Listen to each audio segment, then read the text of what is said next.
Então, agora que você chegou ao final desse curso de princípios de direito penal e direito processual penal, chegou a hora da revisão. E a revisão é feita de forma muito rápida através desse mapa mental que eu desenhei aqui para você e que você sabe, você pode ter acesso a hora que você quiser. Basta você se inscrever nesse site, criar uma conta nesse site MindMaster e você pode ter acesso através desse link que está disponibilizado para você. Você pode ter acesso a esse mapa mental que eu criei ou pode criar outros mapas mentais próprios para auxiliar no seu estudo, beleza? Como você pode ver, tendo aqui uma visão geral, você vê que são muitos princípios que a gente vai estudar aqui de forma muito rápida. Os do lado direito são os princípios de direito penal. Os do lado esquerdo são os princípios de direito processual penal. Então vamos começar aqui pelos princípios de direito penal e o primeiro princípio que a gente vai tratar é o princípio da intervenção mínima. O princípio da intervenção mínima ele parte do pressuposto que o direito penal é seletivo, ou seja, só se criminalizam as condutas humanas indesejadas. Por conta dessa criminalização de condutas indesejadas, a dogmática penal nos indica que o direito penal só deve se preocupar com a defesa dos bens jurídicos mais relevantes. E justamente por conta disso, o princípio da intervenção mínima acaba trazendo duas características para o direito penal. A primeira característica é a fragmentariedade, ou seja, somente aquelas condutas mais graves serão relevantes para o direito penal, e o princípio da subsidiariedade, ou seja, o direito penal só deve atuar se aquele bem jurídico tutelado não for protegido pelos demais ramos do direito. Beleza? Avançando, a gente trata do princípio da lesividade. O princípio da lesividade parte do pressuposto de que a conduta praticada pela pessoa, pelo agente, deve ser capaz de ou lesionar ou de ameaçar concretamente determinado bem jurídico tutelado pela norma penal. Os fundamentos constitucionais, o fundamento constitucional, melhor dizendo, do princípio da lesividade é o artigo 5º, inciso 35 da Constituição da República. Eu te adiantei durante o curso que o professor Nilo Batista entende que a lesividade apresenta algumas funções, e aqui eu trago 4 delas. A primeira função da lesividade é a proibição de se punir atividades internas, ou seja, não se pune nem a cogitação, beleza? A segunda função do princípio da lesividade é que condutas que não excedam o âmbito do próprio autor não podem ser criminalizadas. É por isso que não se criminaliza a autolesão. E a terceira função da lesividade é que não se pune, o direito penal não pode punir condições existenciais do agente. Isso porque o direito penal tem que ser do fato e não do autor.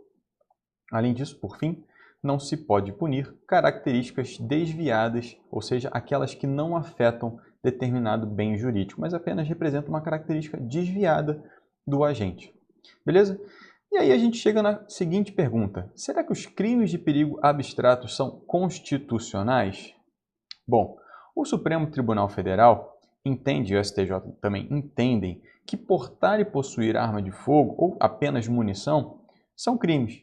E são crimes de perigo abstrato, porque concretamente não existe uma lesão ou um risco de lesão ao bem jurídico tutelado. Entretanto, se essa arma de fogo estiver quebrada, não vai haver crime na posse ou no porte dessa arma de fogo. Isso também é um entendimento do STF e do STJ, porque o fato seria atípico em razão da ausência de lesividade. Adiantando, temos agora o princípio da adequação social. O princípio da adequação social nada mais é do que o princípio que exclui do tipo penal, ou seja, exclui da criminalização, condutas que sejam socialmente adequadas. Além disso, o princípio da adequação social ele se presta para orientar o legislador quanto às condutas que deseja proibir e também orienta o legislador para que ele retire, revogue condutas criminalizadas que, durante a evolução social, acabam sendo aceitas socialmente. Beleza? E aí, mais uma vez, surge aqui uma pergunta para você. A gente sabe que é muito comum que haja venda de CD pirata ou mesmo apontamento de jogo do bicho. E essas condutas são criminalizadas, né? Uma é uma contravenção penal e outra é um crime. A dúvida que surge é a seguinte: será que por conta do princípio da adequação social, essas condutas ainda assim deveriam ser criminalizadas? Será que se pode entender que o costume pode revogar crime? O STJ entende que não, o costume não pode revogar crime e essas condutas continuam sendo criminalizadas. O princípio da adequação social, portanto, não pode ser utilizado para revogar um crime. Avançando, nós chegamos no princípio da insignificância, que é um dos princípios mais importantes e que mais são cobrados nas provas e também são muito utilizados na advocacia criminal. Bom, o princípio da insignificância cuida de situações de bagatela, ou seja, parte-se do pressuposto que ocorreu uma lesão, ou seja, violou-se o bem jurídico, só que essa lesão é absolutamente insignificante. E é justamente por conta disso que a natureza jurídica do princípio da insignificância é que se trata de uma norma supralegal de exclusão da tipicidade material.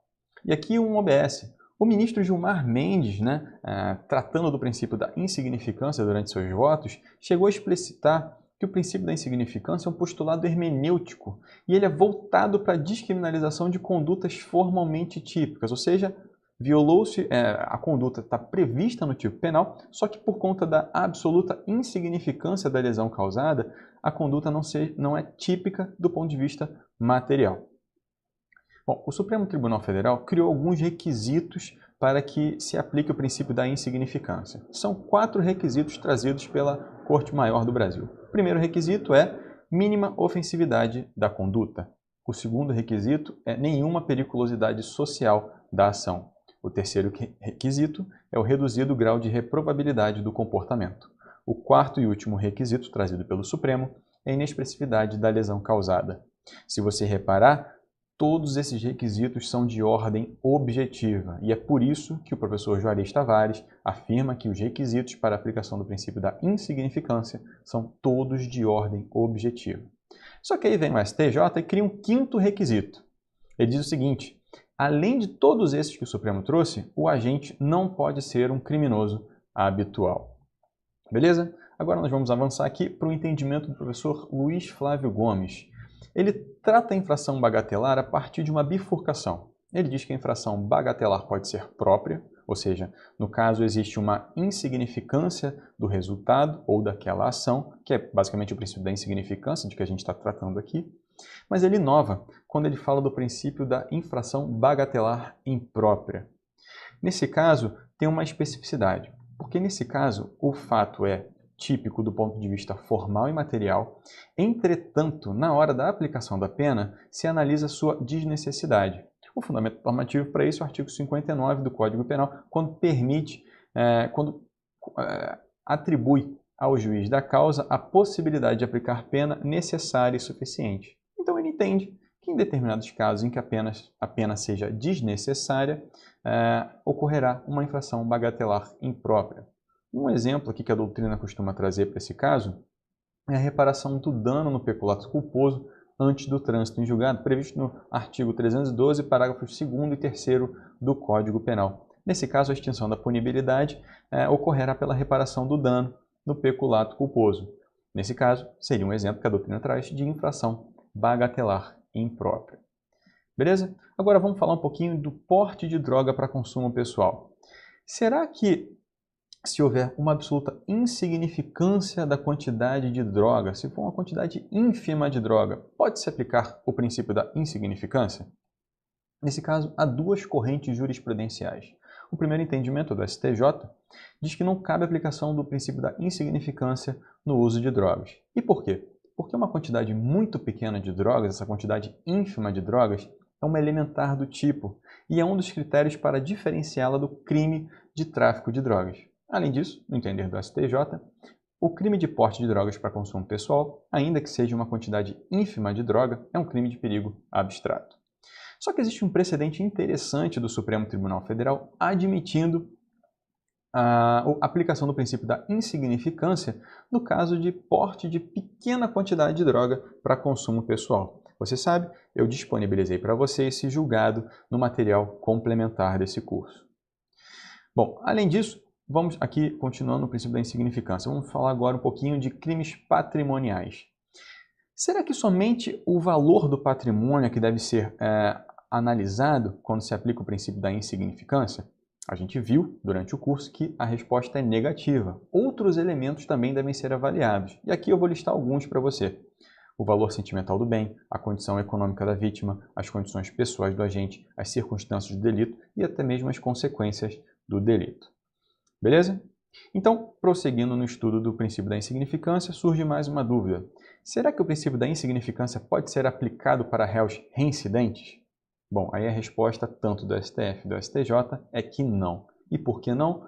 Porque a conduta do réu reincidente, que reitera a prática delitiva, tem alta reprovabilidade. Portanto, dentro daqueles requisitos trazidos pelo Supremo e pelo STJ, reduzido o grau de reprovabilidade da conduta, o agente praticaria uma conduta absolutamente reprovável porque ele estaria reincidindo naquela conduta. Por fim, terminando aqui as controvérsias, em se tratando de um crime de bagatela em que se verifica a insignificância, será que a autoridade policial, o delegado de polícia, pode deixar de lavrar o auto de prisão em flagrante quando a gente for capturado e encaminhado perante a autoridade judicial? Perante a autoridade policial, melhor dizendo? Bom, mais uma vez existem duas correntes tratando do assunto. Uma primeira corrente minoritária sustenta que, como o fato é atípico, a autoridade policial não pode nem lavrar o auto de prisão em flagrante porque inexiste tipicidade na conduta. Entretanto, a corrente majoritária sustenta que o delegado de polícia é obrigado a lavrar o auto de prisão em flagrante e essa análise da tipicidade material ou não, se existe ou não uma bagatela, deverá ser feita pelo juiz da causa. Beleza? Com isso a gente termina o princípio da insignificância. E agora, adiantando, vamos tratar do princípio da individualização da pena. O princípio da individualização da pena, é importante que você saiba, ele deve ser analisado nos momentos legislativo, judiciário e executivo. Legislativo, nas penas cominadas, judiciário, na pena em concreto e executivo, nos benefícios e cumprimento do título executivo judicial. Bom, e aqui surge uma primeira controvérsia, que é a seguinte. A Lei de Crimes Hediondos previa, no artigo 2º, parágrafo 1º, estou falando aqui da redação original, previa o regime integralmente fechado para os condenados por crimes hediondos e equiparados. A dúvida que surge é a seguinte: será que essa norma é constitucional? O Supremo Tribunal Federal entendeu que a norma era inconstitucional, eu estou falando aqui da redação original, beleza? A norma é inconstitucional porque viola a individualização da pena. E por que viola a individualização da pena? Porque não permite que o juiz, no caso concreto, aplique o regime prisional mais adequado que ele compreender a partir da prova produzida nos autos, enfim, a partir da necessidade da aplicação da pena. Além disso, o Supremo Tribunal Federal entendeu que o regime integralmente fechado impede a ressocialização do preso. Por conta disso, o Congresso Nacional editou a Lei 11.464 de 2007, que alterou essa norma. Então, a partir de agora, a partir dessa lei, o regime não é mais integralmente fechado, mas sim inicialmente fechado. E aí, mais uma vez, o Supremo Tribunal Federal entendeu que essa norma continua sendo inconstitucional. E por quê? Porque quando a lei, quando o Congresso Nacional obriga o início da pena em regime fechado, mais uma vez ele está violando a individualização da pena, porque o juiz não pode, no caso concreto, entender que se trata de uma necessidade de regime semiaberto ou aberto, ou mesmo substituição por pena restritiva de direito. Beleza? Avançando, vamos tratar agora do princípio da proporcionalidade. O princípio da proporcionalidade tem que ser analisado no direito penal, que é o que a gente vai fazer agora, e no direito processual penal, que você vai ver um pouco mais à frente. No direito penal, o princípio da proporcionalidade nos indica que a pena aplicada deve ser absolutamente proporcional à gravidade da lesão causada, da infração praticada. Portanto, deve haver uma relação entre a pena e a conduta e o resultado querido pelo agente. Beleza? Os principais objetivos do princípio da proporcionalidade em um plano, evitar o excesso da punição, ao passo que, num segundo plano, troca-se o sinal e evita-se a punição insignificante, que nada mais é do que o princípio da proteção ineficiente ou da proteção deficiente, que também deve orientar o legislador. Beleza? O próximo princípio é o princípio da responsabilidade pessoal, também conhecido como princípio da intranscendência da pena. Os fundamentos constitucionais são o artigo 5º, inciso 45, artigo 107, inciso 1 do Código Penal e o artigo 5º, a linha 3 da Convenção Americana de Direitos Humanos, que nada mais trazem para nós que ninguém pode ser responsabilizado pelo crime de outra pessoa. E justamente por conta disso, o Supremo Tribunal Federal impede que haja denúncias genéricas, imprecisas ou coletivas. Aqui eu estou tratando especificamente de crimes societários, aqueles em que os sócios acabam se valendo da pessoa jurídica para a prática de crime. E por que isso? porque a acusação tem que especificar a conduta de uma pessoa. Uma pessoa não pode ser responsabilizada pela prática de um fato penal de outra pessoa. Beleza? Prosseguindo, vamos analisar o princípio da culpabilidade. Culpabilidade nada mais é do que um juízo de reprovação da conduta do agente.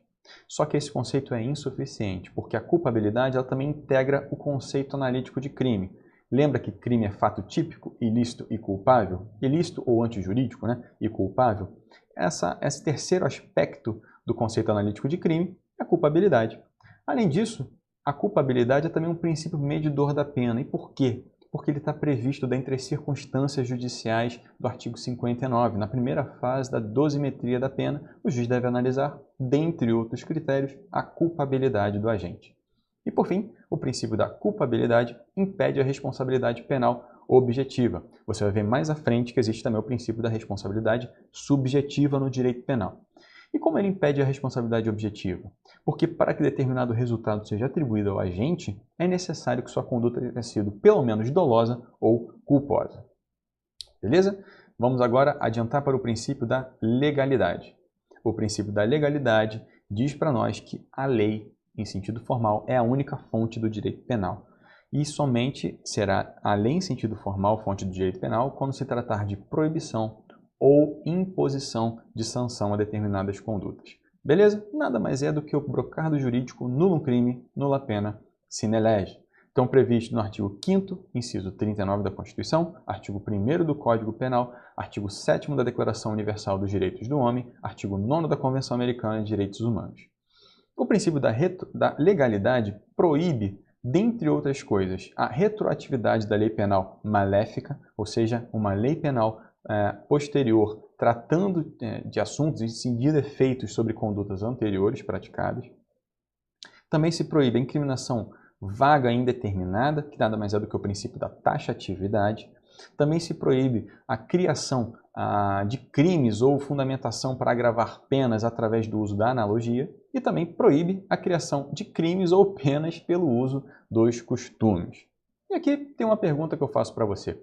Será que medida provisória pode ser fonte do direito penal?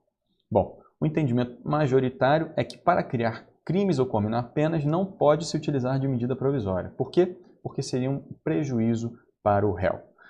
Por outro lado, tem um entendimento que diz que para que se beneficie o réu é possível, e o Supremo Tribunal Federal admitiu isso, que a medida provisória pode ser utilizada com o intuito de favorecer o réu. E o exemplo que a doutrina costuma trazer foi o Estatuto do Desarmamento, em que ocorreu uma prorrogação do prazo para o oferecimento gratuito das armas de fogo, para o depósito gratuito das armas de fogo, afastando a tipicidade, no caso, que seria um porte de drogas. Quando o cara vai levar a arma para algum local de coleta de arma de fogo, se ele não tivesse abarcado por essa exclusão de tipicidade, ele estaria praticando o crime de porte de arma de fogo. Beleza. Agora, continuando aqui o tratamento do princípio da legalidade, será que a norma penal em branco é constitucional? Bom, existem algumas correntes sobre o tema. A primeira corrente entende que sim, que a norma penal em branco é constitucional. Esse é o entendimento do professor Guilherme de Souza Nutti. O segundo entendimento, do professor Zaffaroni, diz que a norma penal em branco é inconstitucional, porque viola o princípio da legalidade. E por fim, o professor Paulo Queiroz sustenta que a norma penal em branco é heterogênea, é inconstitucional, porque viola, além da tripartição de poderes, viola o princípio da legalidade. Beleza? Vamos avançando para o próximo princípio do direito penal, é o princípio da humanidade ou da limitação das penas. O que esse princípio nos indica, nos mostra? Que nenhuma pena pode ser desumana ou degradante. E justamente por conta disso, que a pena de morte e a pena de tortura são absolutamente proibidas. Os principais fundamentos, além da dignidade da pessoa humana, são o artigo 5º, inciso 3, inciso 46 e inciso 47 da Constituição da República.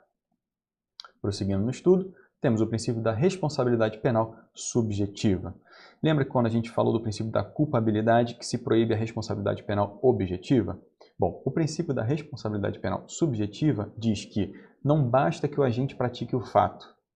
É necessário que o agente tenha praticado o fato e também tenha querido ou previsto o resultado e a própria prática do fato. Ou seja, é necessário que haja dolo ou culpa.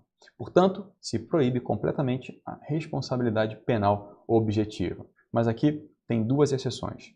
A primeira exceção é actio libera in causa, aquela prevista no artigo 28, inciso 2 do Código Penal, quando existe aquela embriaguez não acidental completa. E a segunda exceção é quando ocorre a rixa qualificada pela lesão grave ou morte. Nesse caso, não importa quem matou a vítima, todas as pessoas que praticaram o crime de rixa, que estavam envolvidas naquele tumulto, responderão pela prática, pelo resultado, morte ou lesão grave. Isso está previsto no artigo 137, parágrafo único do Código Penal. E, por fim, tem o princípio do ne bis in idem. Não tem previsão expressa na Constituição da República, mas tem previsão no artigo 8º, a linha 4, da Convenção Americana de Direitos Humanos, Pacto de São José da Costa Rica. O ne bis in idem tem que ser analisado em 3 aspectos. Primeiro, no aspecto processual, que ninguém pode ser processado 2 vezes pelo mesmo crime. No aspecto material, em que ninguém pode ser condenado 2 vezes pelo mesmo fato. E no aspecto execucional, que ninguém pode ser executado 2 vezes, pode cumprir pena 2 vezes pelo mesmo fato. E aí, por conta do princípio do ne bis in idem, surge uma controvérsia. Será que a reincidência é constitucional? Será que a reincidência ofende o princípio do ne bis in idem? A reincidência é uma agravante genérica prevista no Código Penal, que é aquela em que a pena será aumentada quando o sujeito praticar um novo fato, um novo crime, após o trânsito em julgado de uma condenação criminal. Ou seja, é uma reiteração na prática delitiva. O STJ entende que a reincidência é constitucional porque nada mais é do que uma maior reprovabilidade da conduta. Além disso, é um desdobramento, segundo o STJ, do princípio da individualização da pena. Mas tem uma segunda corrente minoritária, trazida pela doutrina, que diz o seguinte, que a reincidência é inconstitucional porque ela viola o ne bis in idem. E por que viola o ne bis in idem? Porque ela se utiliza do mesmo fato, ou seja, de um crime anteriormente praticado pelo acusado, para 2 vezes prejudicar o agente. Beleza? Com isso, a gente encerra os princípios do direito penal. Agora nós vamos tratar dos princípios do direito processual penal. O primeiro princípio é o princípio do devido processo legal, que muito rapidamente nada mais é do que o respeito aos demais princípios do processo penal, que você vai estudar um pouco mais à frente. A origem histórica é a Magna Carta. Interessante é que a Magna Carta não previu expressamente o devido processo legal, beleza? A previsão expressa do devido processo legal só veio na Carta de Direitos de 1791 dos Estados Unidos. O segundo princípio é o princípio da presunção de inocência. O princípio da presunção de inocência diz que ninguém será considerado culpado até o trânsito em julgado de sentença penal condenatória. Isso está previsto no artigo 5º, inciso 57. Só que a Constituição da República não fala de inocência, ela fala de culpado. Ninguém será considerado culpado. E por conta disso, algumas pessoas dizem que é o princípio da não culpabilidade. O Supremo Tribunal Federal a todo tempo se vale do princípio da não culpabilidade para falar de presunção de inocência. O princípio da presunção de inocência, ela tem 2 regras importantes. Tem uma regra probatória, que significa basicamente um indúbio pro réu, ou seja, a acusação tem um ônus de provar completamente a culpa do acusado.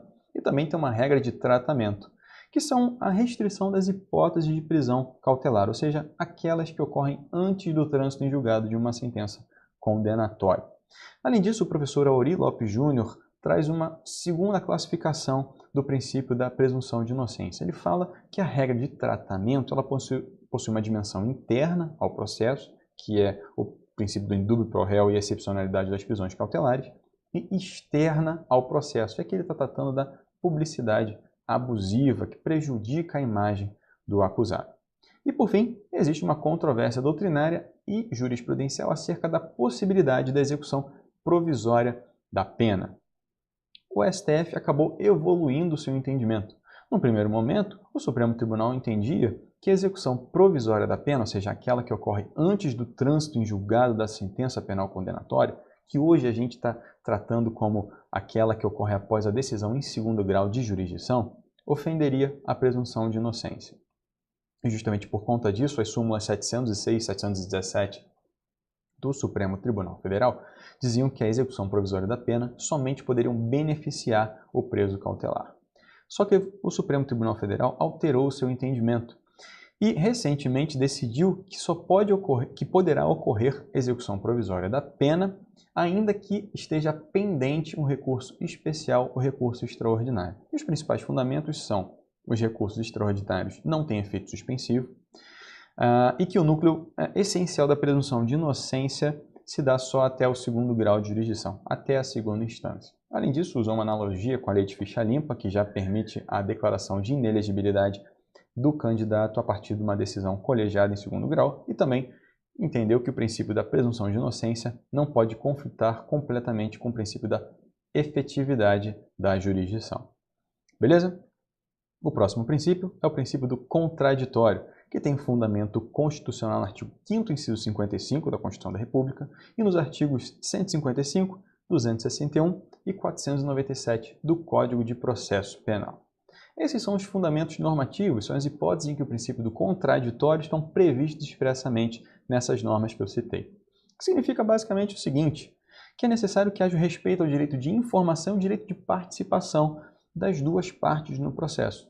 E é por isso que a súmula 717 do Supremo entende que constitui nulidade absoluta a falta de intimação do denunciado para oferecer contra-razões ao recurso interposto da rejeição da denúncia, não a suprir a nomeação de defensor dativo. E por que isso? Porque o acusado tem que ter direito de informação, ele tem que saber que foi oferecida uma denúncia contra ele e tem que saber que essa denúncia foi rejeitada. Além disso, tem que se permitir que ele participe desse julgamento desse recurso, através da indicação de um advogado de sua confiança. Beleza? Mas tem um ponto aqui que é interessante, que em determinados casos é possível que haja o contraditório diferido. Então, você imagina o exemplo de uma prova cautelar, uma antecipação de prova, ou quando houver uma prova pericial a ser realizada no curso do inquérito policial. A participação do acusado durante a produção daquela prova, do investigado, melhor dizendo, evidentemente, atrapalharia o curso da investigação e tornaria a investigação inócua. Agora a gente vai avançar para o princípio da ampla defesa, que cai muito em concurso público e você vai reparar que ele é bem grande, bem interessante com muitos aspectos. O princípio da ampla defesa está previsto no artigo 5º, inciso 55 da Constituição da República. Bom, a partir disso a gente pode considerar que a defesa técnica é absolutamente irrenunciável. E um processo sem atuação da defesa técnica é um processo absolutamente nulo, conforme o artigo 564, inciso 3, a linha C do Código de Processo Penal. Além disso, a súmula 708 do Supremo Tribunal Federal entende que é nulo o julgamento da apelação após a manifestação nos autos da renúncia do único defensor e o réu não foi previamente intimado para constituir outro, porque no curso da apelação é necessário que haja uma defesa técnica constituída. Além disso, a Convenção Americana de Direitos Humanos, no artigo 8º, a linha 2, item D, expressa que a defesa pessoal ou do defensor de sua escolha é um direito do acusado. Portanto, o acusado pode se defender pessoalmente, se tiver capacidade postulatória para tanto, ou através de defensor de sua escolha. Além disso, a defesa técnica também é importante e é indispensável até mesmo no juizado especial criminal. Isso está previsto nos artigos 72, 76, parágrafo 3º, 81, 89, parágrafo 1º da Lei 9.099, que nada mais são a necessidade da defesa técnica participar na audiência preliminar, na transação penal, no curso do procedimento e na proposta de suspensão condicional do processo. Beleza? Prosseguindo, a súmula 523 do Supremo Tribunal Federal, quando trata da ausência de defesa ou da deficiência de defesa, nos diz que a ausência de defesa constitui nulidade absoluta, conforme o artigo 564, lembra que eu falei dele? Mas a sua deficiência, ou seja, uma defesa técnica deficiente, só vai causar nulidade do processo se ficar comprovado que houve prejuízo para o réu. Além disso, o princípio da ampla defesa também orienta a necessidade de tempo razoável para a preparação da defesa. Isso está previsto no artigo 8º, item 2, a linha C da Convenção Americana de Direitos Humanos. Beleza? A pergunta que eu te faço agora é a seguinte: será que é necessário que o núcleo de prática jurídica junte procuração quando for nomeado, como defesa dativa para atuar em favor de um beneficiário, oferecer assistência jurídica gratuita para um réu sem advogado? Bom, o STJ analisou esse caso e entendeu que a nomeação de núcleo de prática jurídica dispensa a juntada de procuração, porque não existe nesse caso uma relação de confiança entre o advogado e o seu cliente. Além disso, outra dúvida que surge. Imagina que ocorra uma sustentação oral no plenário do júri, só que essa sustentação oral foi em tempo muito curto. Será que esse mero curto tempo de sustentação oral seria uma causa de nulidade? Mais uma vez, o STJ entende que não basta que a sustentação oral seja curta, é necessário que se prove a deficiência da defesa e, portanto, o prejuízo para a defesa técnica. Beleza? Avançando, nós temos o princípio da autodefesa. E a autodefesa nada mais é do que o direito de presença, o direito de audiência e o direito de postulação pessoal. E por conta disso, o artigo 564, inciso 1, a linha E do Código de Processo Penal, diz que a falta de interrogatório é causa absoluta de nulidade do processo. Além disso, o artigo 367 do CPP e o artigo 577 do CPP dizem que a intimação para os atos do processo são absolutamente necessários, exceto no caso de revelia, claro, e também a intimação pessoal do acusado para, se quiser, recorrer das decisões. Por fim, o artigo 217 excepciona a retirada do réu da sala de audiência e traz requisitos bem específicos para isso. Beleza? Por conta disso, surge mais um questionamento. Imagina que o réu esteja preso até mesmo em outra comarca. Será que é necessário que as forças policiais, que a justiça desloque o réu para a sala de audiências, ainda que cause todo o transtorno envolvido, um monte de prejuízo material e financeiro para esse caso? Bom, o STF entendeu que é absolutamente necessário o deslocamento do réu preso para a audiência, ainda que esteja em unidade federativa diversa. Avançando, é o momento de falar da capacidade postulatória do réu. O réu tem capacidade postulatória para interpor recursos, para impetrar habeas corpus, para ajuizar revisão criminal e para iniciar procedimento na execução penal. Isso está previsto no artigo 577 do CPP, 654 do CPP, 623 do CPP e artigo 195 da LEP. Beleza? E por fim, vamos terminar aqui o princípio da ampla defesa tratando da necessidade ou não de defesa técnica em processo disciplinar na execução da pena. Primeiro, a súmula 343 do STJ diz que é obrigatória a assistência de advogado em todas as fases do processo administrativo disciplinar. Aqui está falando de responsabilidade funcional de servidor público. A súmula vinculante número 5 do STF desmente a súmula 343 do STJ e diz que a falta de defesa técnica por advogado no processo administrativo disciplinar não ofende a Constituição. Repara que eu estou te perguntando de processo disciplinar na execução da pena, não é em responsabilidade funcional de servidor público. Claro que essa súmula vinculante número 5 não se aplica para procedimentos da VEP. Tá? E aí, a súmula 533 do STJ entende que para que se reconheça a prática de falta disciplinar na execução penal, é absolutamente indispensável a instauração de procedimento administrativo e é necessário que se assegure o direito de defesa. E aí, o direito de defesa vai ter que necessariamente abranger a defesa técnica, ou por defensor constituído, ou por defensor público. Beleza? Aqui, dois julgamentos importantes que eu preciso trazer para você, para a gente encerrar o princípio da ampla defesa. O STF entendeu que não ofende a ampla defesa a citação e a realização do interrogatório no mesmo dia, ou seja, não violaria o tempo necessário para a produção da defesa. Além disso, o Supremo também entendeu que nos processos que tramitam perante o Supremo e STJ, e aí eu estou falando daqueles procedimentos regidos pela Lei 8.038 de 90, o interrogatório deve igualmente ser o último ato da instrução. A partir da reforma do procedimento comum ordinário, o interrogatório passou a ser o último ato da instrução. Só que a Lei 8.038 mantém o interrogatório como primeiro ato da instrução. E aí o Supremo entendeu que viola a ampla defesa a prática do interrogatório, a realização do interrogatório, como primeiro ato da instrução. Deve ser, portanto, o último ato da instrução. Bom, agora nós vamos avançar por princípio da publicidade. A previsão constitucional é o artigo 93, inciso 9 da Constituição da República, quando fala que os julgamentos devem ser públicos e fundamentados. O artigo 5º, inciso 33 da Constituição da República, quando trata do acesso à informação. E o artigo 8º, a linha 5 da Convenção Americana de Direitos Humanos, quando trata da publicidade dos processos. O artigo 189 do novo Código de Processo Civil trata da restrição às situações de publicidade do processo e são aplicados analogicamente ao Código de Processo Penal. E aí, é um ponto interessante trazer para você que o Supremo Tribunal Federal entendeu que viola a ampla defesa a publicação de acórdão sem o voto vencido. E por quê? Porque nesse caso haveria violação do princípio da publicidade dos julgamentos. O voto vencido tem que constar na ata de julgamento, no acórdão, porque ele integra o julgamento. Portanto, a violação do princípio da publicidade se houver publicação do acórdão sem o voto vencido.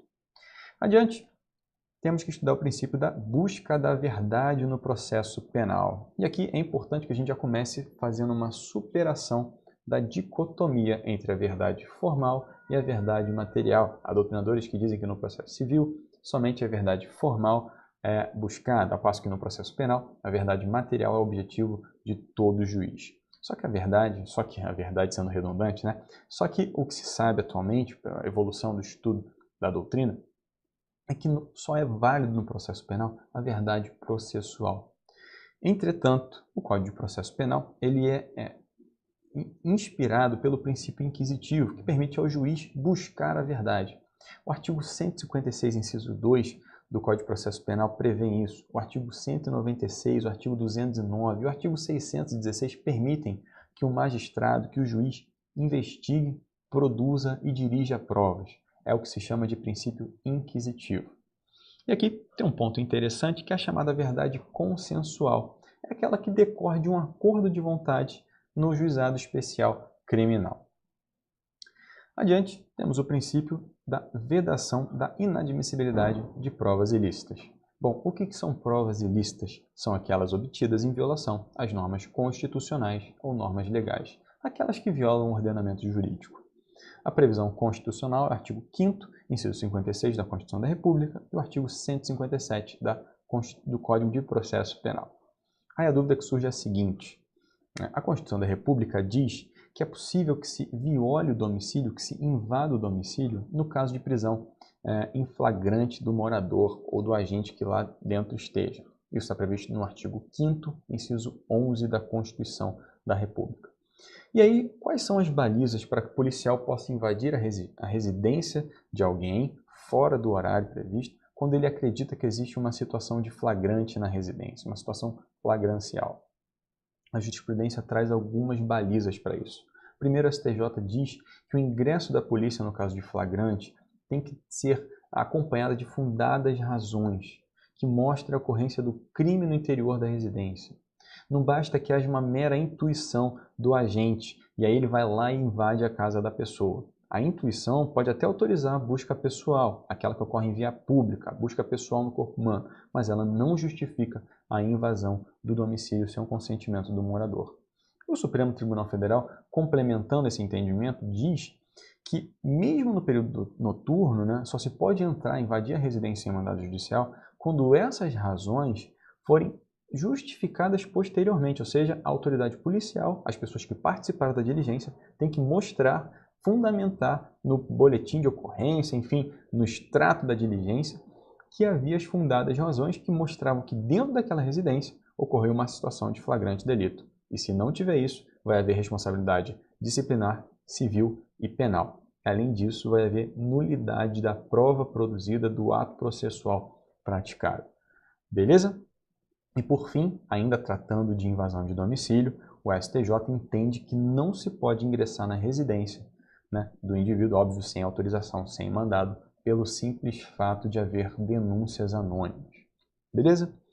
E por fim, a dúvida que surge é a seguinte: será que o preso em flagrante, que é uma pessoa capturada que recebe uma ligação, será que essa pessoa pode ser obrigada pelo policial a colocar o telefone no viva voz para que o policial possa ouvir o conteúdo da conversa? Bom, o STJ entendeu que obrigar o suspeito de colocar o telefone em viva voz, na verdade, é considerado uma prova ilícita. Não pode. Beleza? Com isso, a gente encerra o princípio da inadmissibilidade das provas ilícitas e vamos passar agora para o princípio do juiz natural. O juiz natural é aquele designado previamente à prática do crime. Toda vez que se designa ou que se indica um juiz posteriormente à prática de um crime, é o que ocorre o tribunal de exceção. Justamente por isso que o professor Eugênio Pacelli diz que o princípio do juiz natural traz algumas garantias para o indivíduo. A primeira garantia é a proibição de tribunal de exceção, é a garantia do juiz competente e a garantia de que somente pessoas definidas pela Constituição da República podem exercer validamente a jurisdição. Os fundamentos jurídicos normativos para o princípio do juiz natural estão previstos na Constituição da República, no artigo 5º, incisos 53, 37 e 38. Além disso, o artigo 8º, a linha 1 da Convenção Americana de Direitos Humanos, também trata do princípio do juiz natural. Avançando, vamos analisar o princípio do nemo tenetur sede tegere, que nada mais é o princípio a garantia fundamental de que ninguém vai ser obrigado a produzir provas contra si. A primeira coisa é que esse princípio não é expresso na Constituição da República. Entretanto, o artigo 5º, inciso 58 da Constituição da República, garante o direito ao silêncio. Mas o artigo 8º, a linha 2, item G, da Convenção Americana de Direitos Humanos, diz que ninguém pode ser obrigado a produzir prova contra si. E, por fim, ainda nos fundamentos normativos, o artigo 342 do Código Penal diz que a testemunha pode praticar o crime de falso testemunho, mas o entendimento é que a testemunha não é obrigada a responder perguntas que possa incriminá-la por conta do princípio do nemo tenetur sede tegere, ou seja, ninguém pode ser obrigado a produzir prova contra si. Justamente por conta disso, o Supremo Tribunal Federal entendeu que o réu, que o investigado, não é obrigado a fornecer, número 1, padrões vocais para a prova pericial, número 2, material para exame grafotécnico, ele não é obrigado a participar de reconstrução do crime, ele não é obrigado a produzir qualquer tipo de prova incriminadora invasiva, porque ele tem o direito de não produzir prova contra si. E a pergunta que surge é a seguinte: será que o princípio do nemo tenetur sede tegere garante que o preso, que a pessoa capturada, possa apresentar um nome falso, às vezes para fugir do mandado de busca e apreensão, do mandado de prisão, melhor dizendo, quando ele é abordado pela polícia? Bom, a súmula 522 do STJ entende que a conduta de se atribuir falsa identidade perante a autoridade policial é criminosa, ainda que seja um caso de alegada autodefesa. Beleza? E a outra pergunta que surge também é a seguinte: será que alguém pode ser punido por se recusar a soprar o bafômetro? Será que a pessoa pode ser obrigada a soprar o bafômetro? Não seria uma produção de prova contra si? Bom, ela não pode ser criminalmente punida, mas existe uma sanção administrativa prevista no artigo 277 da Lei de Trânsito, da Lei 9.503 de 97. E essa norma é constitucional? Sim, porque no âmbito administrativo não existe nem presunção de inocência, nem inversão de ônus da prova para a acusação. Beleza? Agora, para encerrar aqui o princípio do nemo tenetur sede tegere, eu vou te fazer uma pergunta. Imagina que uma testemunha acaba confessando a prática de um crime, só que no caso concreto ela não foi advertida do direito ao silêncio. Será que essa pessoa pode ser processada? Será que essa pessoa pode ser investigada e processada por conta da prática desse crime que ela confessou sem ser advertida do direito ao silêncio? Bom, o Supremo Tribunal Federal julgou um caso absolutamente análogo e entendeu que, na verdade, existe uma ofensa ao princípio do nemo tenetur sede tegere, porque a pessoa acabou praticando aquela confissão porque ela não foi advertida da prática de que poderia ficar em silêncio, não foi advertida do direito ao silêncio. Avançando, temos o princípio da proporcionalidade. E existe aqui uma controvérsia sobre o fundamento normativo do princípio da proporcionalidade. Primeiro, que não está expressamente previsto na Constituição da República, mas o Supremo Tribunal Federal entende que, na verdade, o princípio da proporcionalidade está inserido na cláusula do devido processo legal, no artigo 5º, inciso 54 da Constituição da República. E o devido processo legal, evidentemente, na dimensão substancial, na dimensão material. Mas também tem outro entendimento no sentido de que o princípio da proporcionalidade está inserido dentro da cláusula do Estado Democrático de Direito. Bom, quando se fala de proporcionalidade, tradicionalmente se fala de adequação, necessidade e proporcionalidade em sentido estrito. Por princípio da necessidade, se entende que a adoção de determinada medida que restringe direitos só será legítima se ela for absolutamente indispensável para o caso concreto. Quando se fala de indispensável para o caso concreto, está se dizendo que ela não pode ser substituída por outra conduta, por outra circunstância menos gravosa. Beleza? Além disso, prosseguindo na análise do princípio da proporcionalidade, a medida tem que ser adequada, ou seja, ela tem que conseguir atingir o objetivo idealizado pelo atuador, pelo ator do direito. Se ela for inadequada, se ela não conseguir atingir aquele objetivo, ela é desproporcional. E, por fim, é necessário que haja uma análise da proporcionalidade em sentido estrito, que nada mais é uma verificação se o ato praticado, né, em termos de análise do objetivo aqui pretendido, ela supera a restrição de outros valores constitucionalizados. Né? Haverá aqui o caso que se chama de ponderação dos princípios. Avançando, vamos tratar do princípio do acesso à justiça. Tem previsão constitucional no artigo 5º, inciso 74 da Constituição da República, e é materializada pela Defensoria Pública, que é o órgão constitucionalmente imbuído de prestar assistência jurídica garantida pelo Estado. O professor Rogério Lauria Tucci, ele analisa o acesso à justiça sob um duplo aspecto. O primeiro aspecto é a acessibilidade econômica, ou seja, o Estado não pode criar taxas que proíbam, que desincentivem o acesso à justiça. Uma taxa judiciária, que seja um valor absolutamente alto para uma pessoa pobre, ofende a acessibilidade econômica ao acesso à justiça. Além disso, o professor Rogério Lauria Tucci trata também da acessibilidade técnica, quando ele fala que a defesa técnica garantida pelo Estado tem que ser de uma qualidade boa. Por isso que a Defensoria Pública deve receber bons investimentos, para que se garanta uma defesa técnica de qualidade garantida ao necessitado. Só que não basta que haja uma análise socioeconômica para acesso à justiça, porque as 100 regras de Brasília, que são aquelas que derivam da 14ª Cúpula Judicial Ibero-Americana, estabelecem outros critérios para análise de pessoas em condição de vulnerabilidade, ou seja, que devem receber a assistência jurídica. E as principais são a idade, a incapacidade, se a pessoa pertence ou não a determinadas comunidades, minorias, comunidades indígenas, as pessoas que são vitimizadas por qualquer outros aspectos, pessoas em migração, em deslocamento interno, pessoas com violência de gênero, pessoas privadas de liberdade, enfim, outras pessoas que não só as pessoas pobres devem ter direito de acesso à justiça prestado pela Defensoria Pública. Avançando, vamos falar do princípio do duplo grau de jurisdição. O princípio do duplo grau de jurisdição significa dizer que o agente tem que ter direito de acessar um órgão superior para análise ou revisão das causas definitivamente julgadas.